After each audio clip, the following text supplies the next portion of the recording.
Good morning, everyone, and thank you for joining today's IC Realtime webinar. In today's webinar, we will be discussing cybersecurity. This is going to be cybersecurity that pertains to our industry and how we can better protect our cameras and recorders from threats. I have muted everyone's microphone, but I will unmute everyone's microphone at the end of the webinar to field any questions anyone might have. My name is Michael Caballero. I'm one of the national sales executives here at IC Realtime, and let's get started. So in this webinar, we're going to be discussing physical security. Then we're going to be talking about enabling and disabling of essential and non-essential services. And then we're going to talk a bit about networking. So first, we're going to talk about how to create a more security system. Cybersecurity is more than just a buzzword. It's something that pertains to every device that is connected to the internet. And IP video is not immune to any cyber risks. But taking a few steps toward protecting and strengthening networks and network appliances will make them less susceptible to attacks. So first, let's talk about physical security. When it comes to physical security, one thing we can talk about is connecting IP cameras to the PoE ports on the back of an NVR. Now, this is going to be twofold here. When you're using the integrated PoE switch on a recorder, that integrated PoE switch is isolated from the local area network. So there won't be access to the recorder on that local area network. Now we've done a few more things to protect the cameras and recorders when it comes to this. First is going to be minimum 8-character passwords, and then there's an initialization process when it comes to adding cameras to the recorder using the integrated PoE switch. Now, also, if you're not using a recorder, one of our recorders with an integrated PoE switch, you can also use the secondary NIC card on the recorder. That secondary NIC card is going to remove those cameras off the local area network.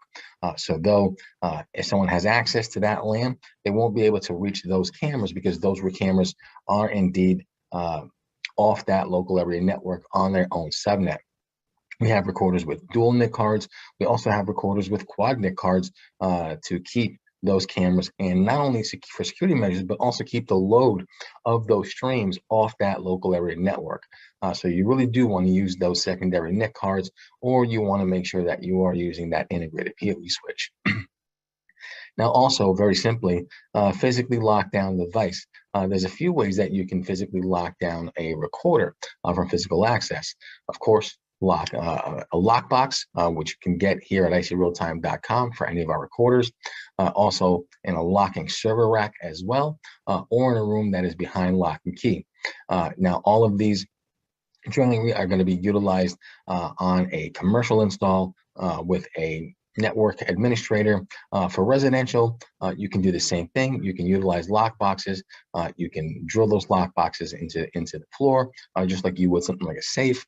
Not only that, make some attempts to hide that recorder and not just place it easily accessible on a shelf somewhere in the residence. Now, you might be worried about how you'll be able to interface with the recorder. Well, you can use Smart ICRSS, remote client software.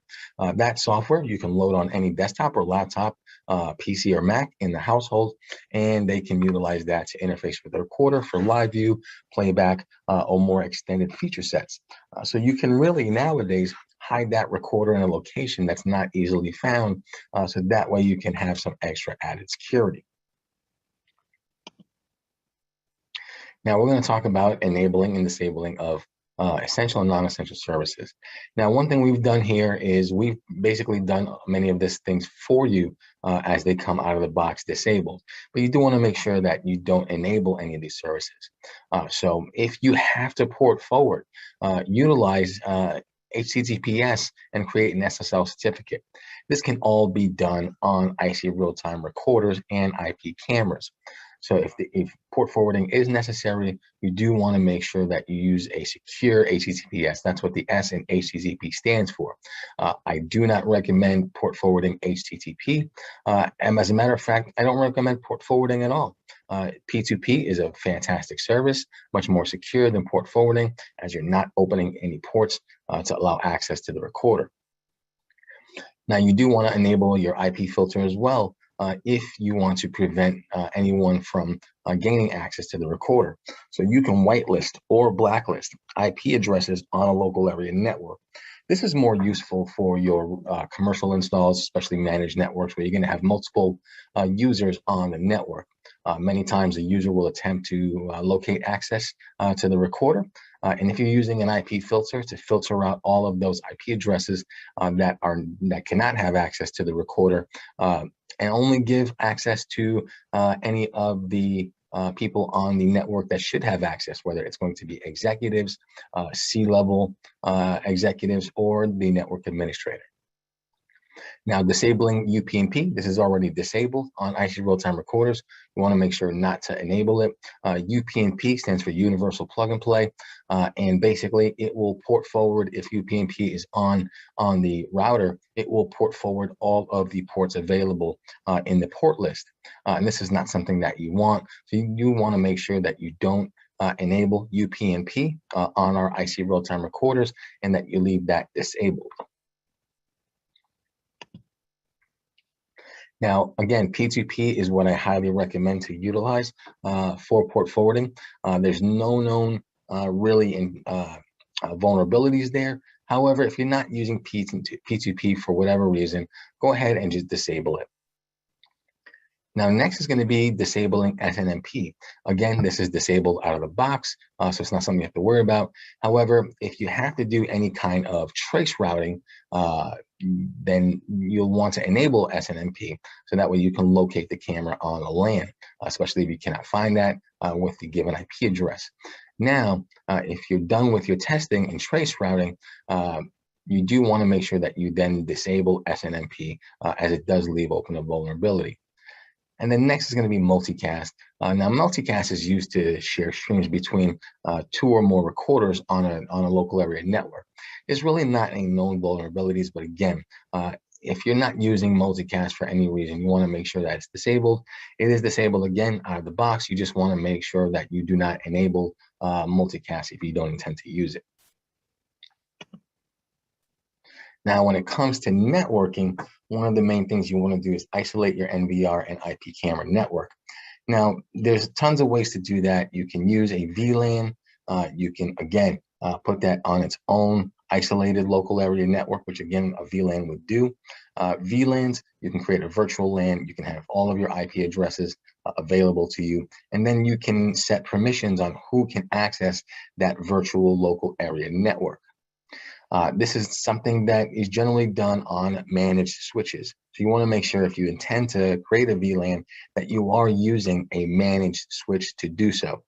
If you don't know how, generally you can either do research to create a VLAN. It's not very difficult. And you can also, if you're installing on a managed network, you can also have the network administrator, who should be very proficient in creating VLANs, create one of those for you. So again, you can minimize access to your NVR and your IP camera. In the beginning of this webinar, we talked about just isolating the cameras. Using a VLAN as a way that you can isolate your NVR and your IP cameras all together.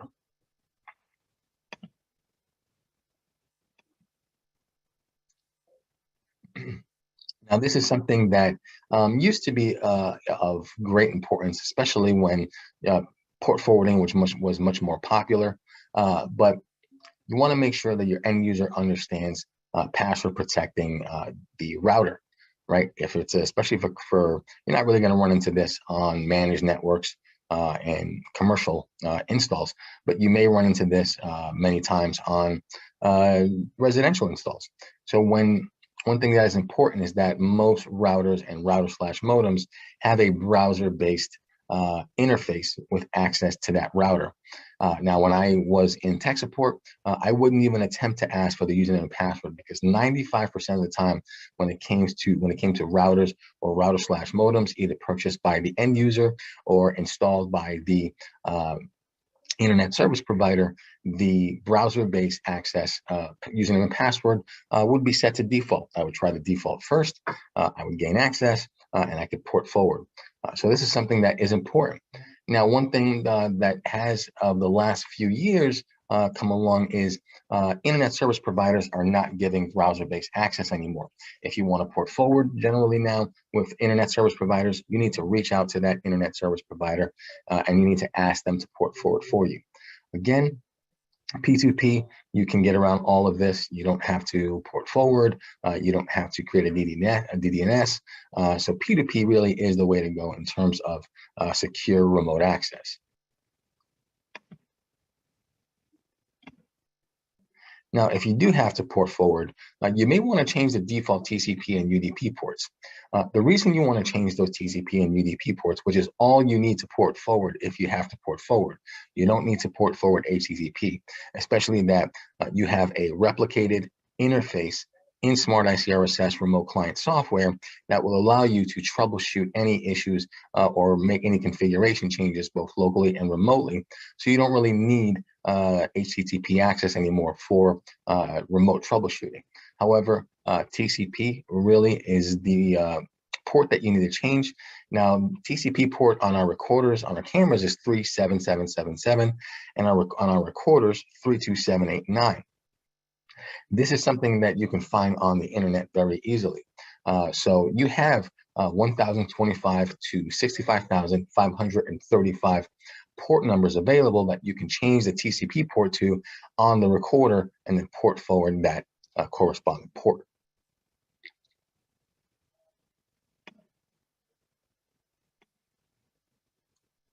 And again, so forward only the ports you need. So this is kind of reiterating what I just talked about. Make sure if you have to port forward, you only forward the TCP port, and if you need the UDP port as well. Never put a device into the demilitarized zone of a router. You just simply need to port forward those specific ports again, or use P2P.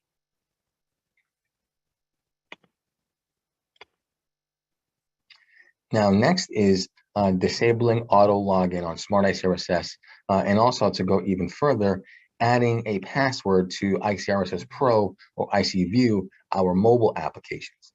So by default, when you install Smart ICRSS remote client software, it's set to auto log into Smart ICRSS. So what that means is your end user double clicks on their icon on their desktop, and it auto logs into Smart ICRSS, makes it really convenient. However, you want to disable this, especially for security conscious end users, as then it will prompt them to put in the username and password every time they open the software. Do keep in mind, you don't want, and an end user doesn't want, if their laptop or desktop is stolen and accessed, to have anyone with malicious intent use their installed security cameras against them. Same thing for commercial installs as well. You can also create a password for ICRSS Pro, our mobile application, as well as ICView. And in that, you can create a password. So every time the end user opens up on their tablet or on their mobile device, ICRSS Pro or ICView, it would prompt them for a password, giving you that added layer of security.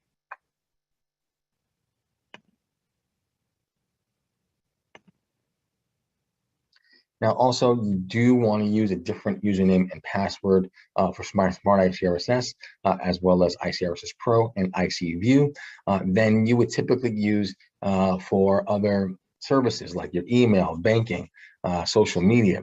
The reason for this is there's tons of phishing schemes to find out username and passwords for people's again, social media, banking, for fraudulent activity here.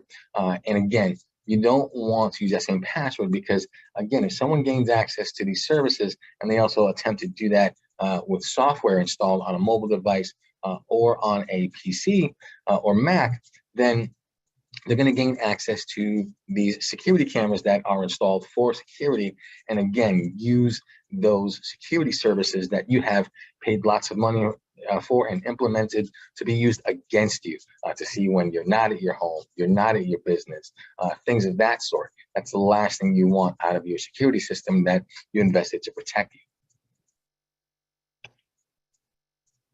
And then last thing is going to be make sure your firmware is up to date. You can find as a dealer or as a distributor of ours, if you have access to the dealer portal, you can find the latest firmware for recorders and IP cameras at this point. So I highly suggest that if you are a dealer of ours, that you do go and reach out to your sales executive and get access to the dealer portal. There's a tons of services that you can utilize in the dealer portal, and firmware updates are one of them. So do keep that in mind as well. And then lastly, make sure you check the log. If you suspect any intrusion into IC real-time recorders, then you want to make sure that you check those log entries so you can see where they've been in the recorder, what's been accessed, and even see if there's an IP address attached to that entry that you thought was suspicious. So now what I'll do is I'll take any questions anyone might have. I do ask that if you have any questions, you go to the top of your Zoom meeting, you go to the Q&A tab, you can drop your questions in there, and I'll be more than happy to answer those questions.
Lewis, great question.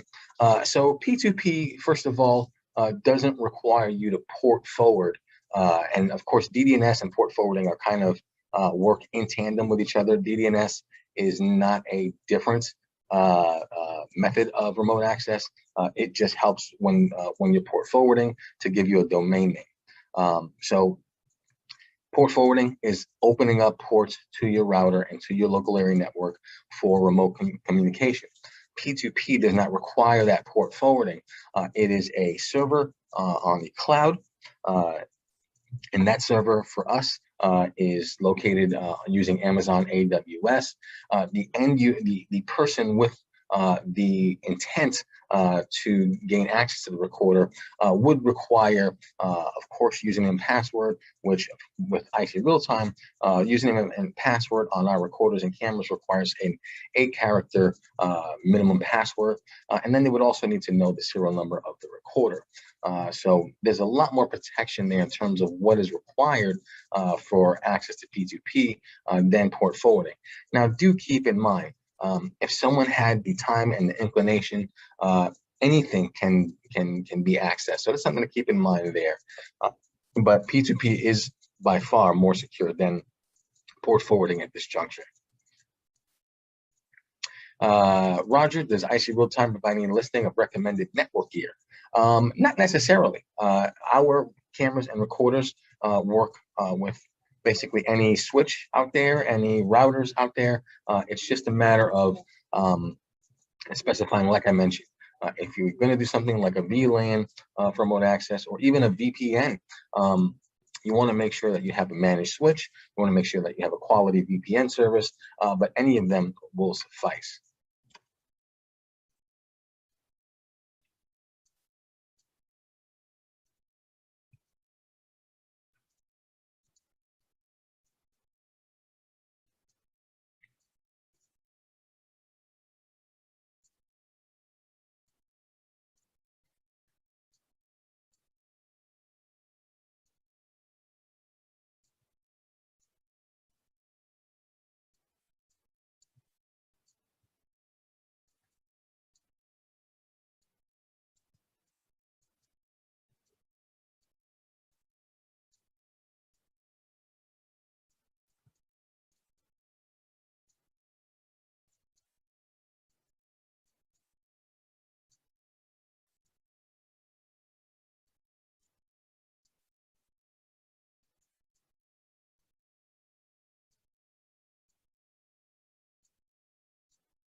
Well, it looks like no one else has any questions at this time.